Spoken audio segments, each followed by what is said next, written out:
Et c'est ce que les Occidentaux appellent démocratie. Et c'est pourquoi, et c'est pour cela, pour ce haut fait d'armes dictatorial, que les présidents des pays occidentaux et de certains pays africains ont félicité. Le président Kazouani, félicité pourquoi? Tu as interdit les partis. Tu as interdit le recensement aux populations qui s'opposent à toi, qui voteraient à toi.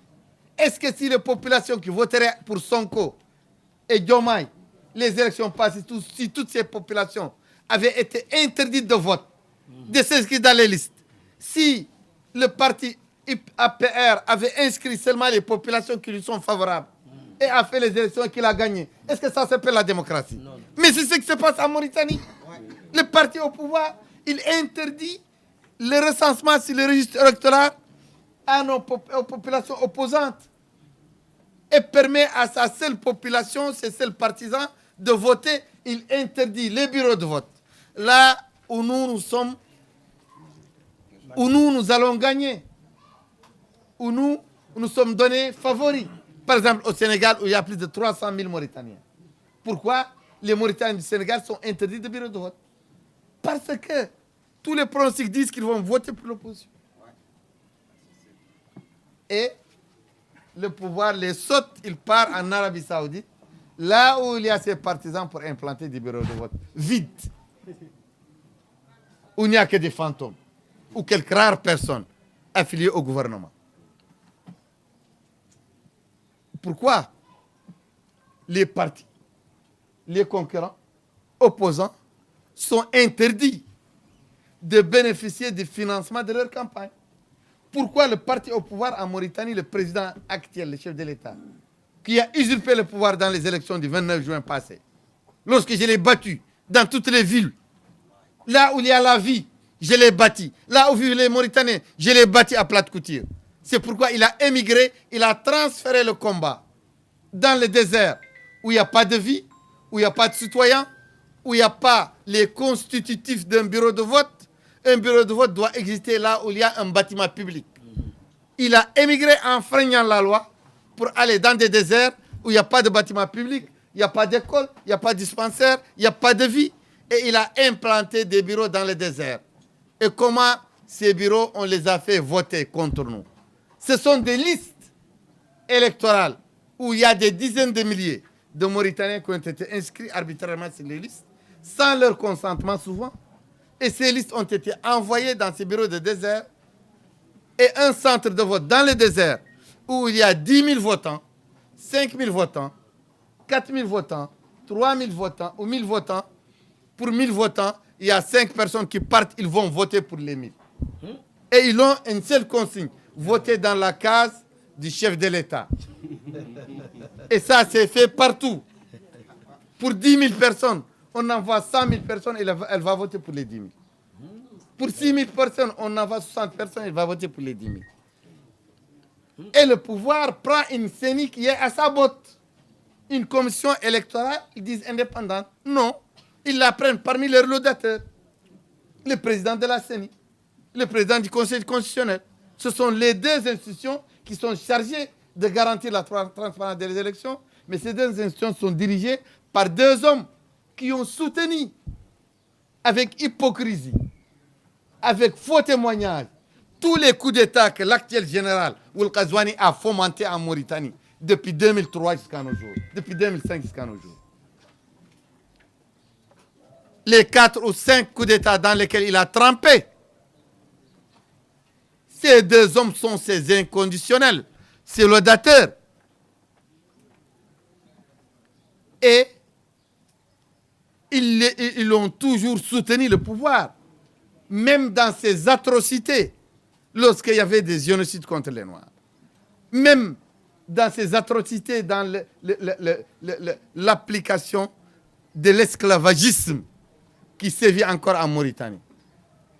Mais comment un homme qui n'a jamais dit non, un homme qui a toujours suivi le pouvoir, comme les chiens suivent son maître, comment on peut les prendre et les mettre dans des institutions chargées d'arbitrer les différends, Si vous aviez des hommes comme ceci, les élections passées au Sénégal allaient chavirer. Et la volonté du peuple ne serait pas respectée. Mais pourquoi la communauté internationale choisit le chemin le plus facile, le chemin le plus court, le court terme, pour soutenir un gouvernement qui n'a rien de démocratique, pour dire que c'est un gouvernement démocratique? Le jour des élections, le 29 juin, plusieurs de mes mandataires ont été arrêtés, emprisonnés. Ils ont disparu sans qu'on sache là où ils sont. C'est 4 jours après que le gouvernement les a relâchés.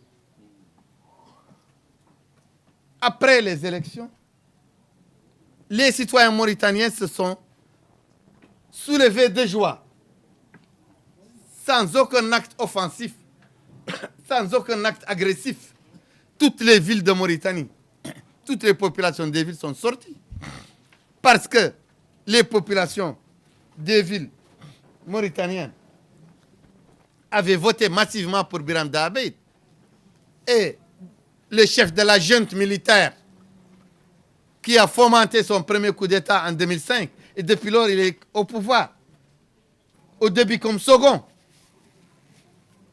pendant les 12 premières années. Mais après, il a pris les commandes. Et il est toujours dans les commandes.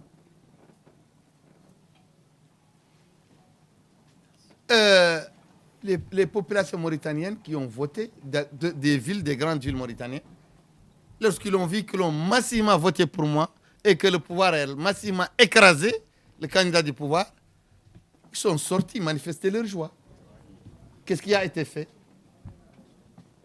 Des jeunes à la fleur de l'âge ont été massacrés, arrêtés, sains et saufs. La gendarmerie les a invités à les suivre, les ont suivis. Ils ont été massacrés dans des cachots de la gendarmerie.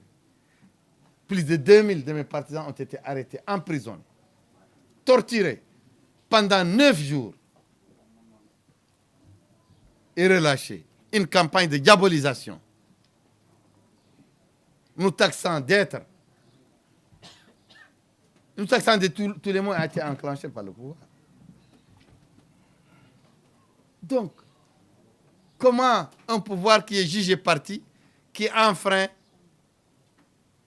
les principes élémentaires de la démocratie, du vote transparent et équitable, comment ce gouvernement est soutenu par l'Occident, par l'Union africaine, par l'Union européenne? C'est l'objet de ma dénonciation. Aujourd'hui, on a assisté à Nouakchott, dans les confins de Nouakchott, à une investiture du président soi-disant élu, Mohamed Cheikh Ghazouani, un président mensongèrement élu, faussement élu, qui est soutenu contre la volonté du peuple par les Occidentaux, par l'Union africaine, contre la volonté du peuple mauritanien. L'investiture a été faite sous les auspices de tous les délinquants économiques que connaît le pays, qui pillent les richesses du pays, qui s'engraissent au détriment du pays, qui appauvrissent le pays et qui détruisent les infrastructures sanitaires, scolaires, les infrastructures hydrauliques, les infrastructures de transport d'un pays qui est délabré, qui est appauvri. Un pays qui n'a plus aucun service qui marche. Un pays qui regorge de richesses minières, que ce soit l'or, que ce soit le fer, que ce soit le cuivre, que ce soit le phosphate, que ce soit le gaz. Voilà, c'est pourquoi je considère que ceci est une menace pour la paix dans la sous-région et la paix en Afrique. Je pense que le court terme, le plus court, le plus facile, choisi par l'Occident, choisi par l'Union africaine, choisi par la CEDEAO, choisi par l'Organisation de la francophonie, ce chemin, ça risque encore d'enliser l'Afrique dans le désordre et dans les guerres.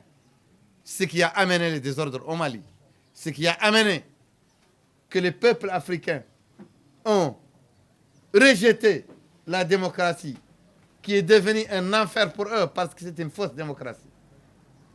Parce que c'est la démocratie des pilleurs, des voleurs, des dictateurs, des malfaiteurs. Et pourquoi l'Occident, pourquoi l'Union africaine, pourquoi la CEDEAO identifient leur vision de la démocratie avec la vision des dictateurs qui pillent, volent, oppriment, maltraitent leur peuple et les mentent. Voilà, c'est là où se trouve tout le problème. C'est là où se trouve tout le problème.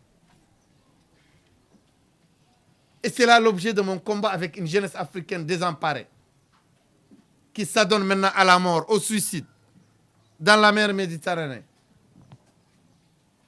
sur toutes les côtes de l'Occident, dans des embarcations de fortune, des embarcations qui sont des brancards de quelqu'un qui va vers le cimetière, qui va vers la tombe. Mais il est temps qu'on secoue la jeunesse africaine.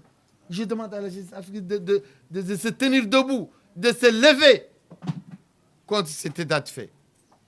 Je demande aux Africains, aux leaders africains, de prendre comme exemple ceux qui luttent et se sacrifient, comme ici au Sénégal. Ils ont lutté, les gens du PDS et les autres partis alliés. Les gens de PASTEF et les partis alliés, ils se sont sacrifiés contre l'arbitraire. La jeunesse africaine, la jeunesse mauritanienne, toutes les jeunesses de l'Afrique doivent sacrifier. Leur continent est très riche. Leurs pays sont très riches. Ils ont des potentialités économiques énormes. Ils ont des jeunesses, des cadres bien formés. Leurs pays peuvent bien être développés. Ils n'ont pas besoin de risquer leur vie dans la mer. Ils doivent avoir leur espoir ici, qui peuvent être réalisés ici. Mais il faut un effort de combat. Mais ce combat doit être une synergie entre toutes les jeunesses africaines, tous les peuples africains, tous les hommes, toutes les femmes et tous les hommes de bonne volonté en Afrique. Je promets aux Africains, à la jeunesse africaine, que je suis déjà parti 5 fois en prison. Je suis parti à aller 10 fois. Je suis prêt à mourir en prison pour la libération de l'Afrique. Pour que l'hémorragie, la perte en vie humaine de la jeunesse africaine puisse avoir son terme, et pour que les Africains souffrent le repos, les Africains puissent enfin voir le bout du tunnel, la liberté, la prospérité chez eux. Et je remercie, avant de finir, Urgence panafricaine, qui est une organisation panafricaniste qui nous a toujours soutenus avec tous ses moyens, en tout lieu et en toutes circonstances. Je vous remercie.